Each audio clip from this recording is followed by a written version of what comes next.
Hello everyone, इस video में अपन देखेंगे माइक्रो mRNA की बायोसिंथेसिस कैसे होती है। सेकंड देखेंगे अपन प्रोसेसिंग। थर्ड देखेंगे अपन फंक्शन, ये क्या काम करता है, क्योंकि जीन एक्सप्रेशन एक्टिविटी क्या क्या है। तो फर्स्ट पॉइंट देखते हैं अपन बायोसिंथेसिस। तो ये बायोसिंथेसिस मतलब ये कैसे सिंथेसिस होता है। तो ये नेचुरल सिंथेसिस होती है इसकी। नेचुरल सिंथेसिस का मतलब क्या होता है, जो भी अपना डीएनए होता है अपनी सेल्स में, तो उसी के द्वारा ये सिंथेसिस किया जाता है। ये कोई आर्टिफिशियल नहीं है, तो ये इसका बायोसिंथेसिस नेचुरल होता है। अब सेकंड पॉइंट है बायोसिंथेसिस, इसकी प्रोसेसिंग कैसे होती है। तो इसकी प्रोसेसिंग न्यूक्लियस में होती है। ये डबल स्ट्रैंडेड डीएनए होता है सेल का, जो कंडेंस होता है। इसका बायोसिंथेसिस प्रोसेसिंग कंडेंस डीएनए से होता है। कंडेंस डीएनए से इसकी ये प्राइमरी आरएनए का फॉर्मेशन होता है। प्राइमरी एमआरएनए का प्रोसेस का फॉर्मेशन होता है। प्राइमरी एमआरएनए का फॉर्मेशन होने के बाद इसमें फोल्डिंग हो जाती है।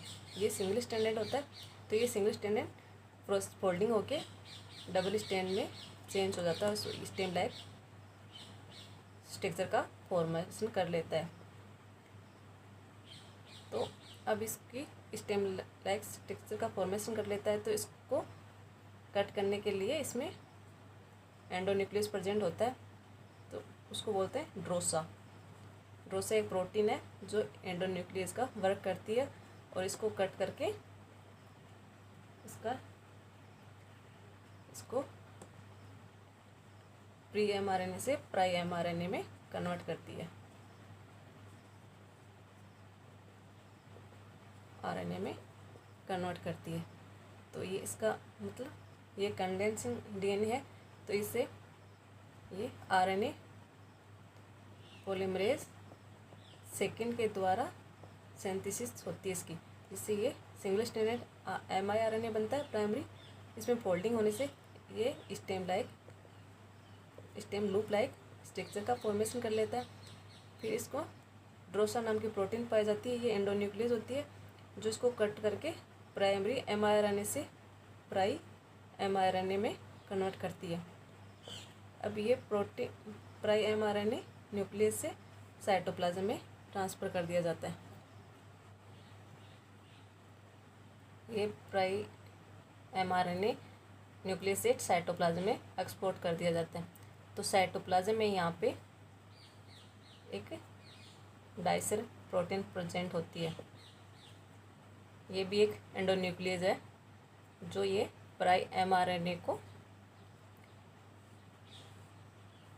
कट करके 21 से 23 nucleotides double stranded DNA RNA में कन्वर्ट कर देती है। तो ये यहाँ पे ये इस डबल स्टैंडर्ड एमआरएनए में कन्वर्ट होने के बाद यहाँ पे एक कॉम्प्लेक्स प्रेजेंट होता है प्रोटीन का, जिसे बोलते हैं आर्गोनेट प्रोटीन कॉम्प्लेक्स।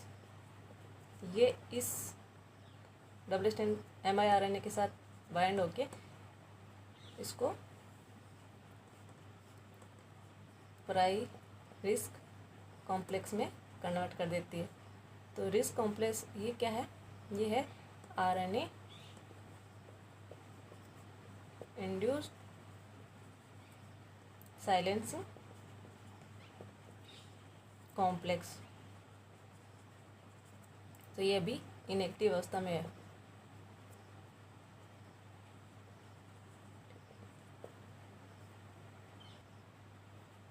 तो ये भी प्राई रिस्क कॉम्प्लेक्स इनएक्टिव है, तो ये इसको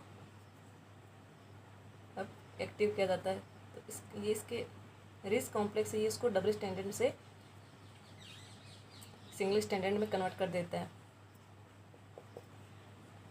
सिंगल स्ट्रैंड एक पैसेंजर स्ट्रैंड कहलाता है और एक स्ट्रैंड एक्टिव mRNA का फॉर्मेशन कर लेता है।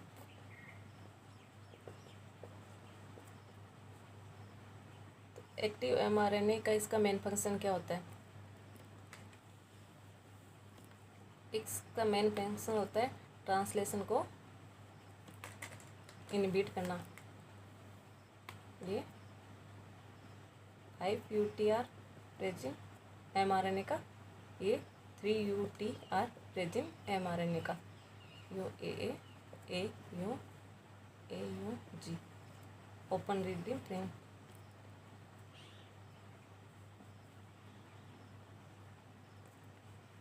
तो यहाँ पे ये 3UTR है, तो ये पार्शियली यहाँ बाइंड होके ट्रांसलेशन की प्रोसेस को इनहिबिट कर देता है।